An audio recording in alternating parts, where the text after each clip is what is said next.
I am in the Opera House in Muscat, and of course I'm dying for an espresso. Didn't sleep that well last night. Found myself in a Fauchon. Thank you so much. Feel like I'm back in Paris.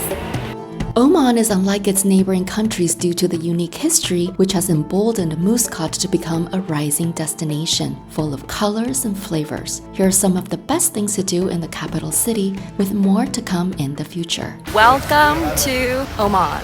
Here is the main mosque in Muscat, the world's second largest mosque. The absolute must-see in Muscat is the stunning Sultan Qaboos Grand Mosque, originally a gift to the country from the former Sultan of Oman, who used his own money with the aim to construct the most beautiful mosque in the world. Today is the largest mosque in the country, featuring both Omani and Islamic designs with 300,000 tons of Indian sandstone and an intricate Persian carpet.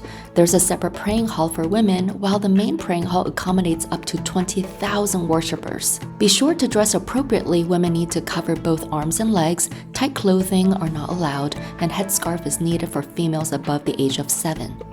From this side of the mosque, across you'll see a courthouse.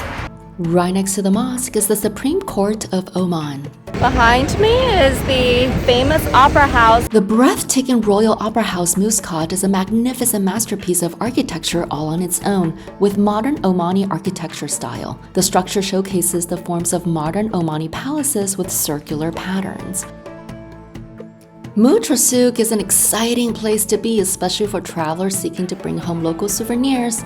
It's emblematic of a traditional Arab market, with a plethora of vendors selling Omani textiles, spices, accessories, snacks, antiques, and more. Don't forget to sip on Arabian coffee at one of the cafe stands at the entrance of the market. Not too far away from the Souq is the Corniche, which is the neighborhood you'll probably want to stay in, with lots of restaurants, cafes, and shops.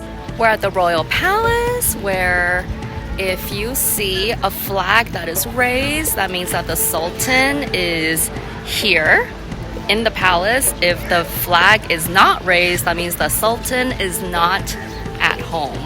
Al Alam Palace is where the Sultan welcomes foreign dignitaries, politicians, and heads of state. The exterior design is bold with bright blue and gold pillars. Although visitors cannot enter the palace, photos taken from the outside is permitted.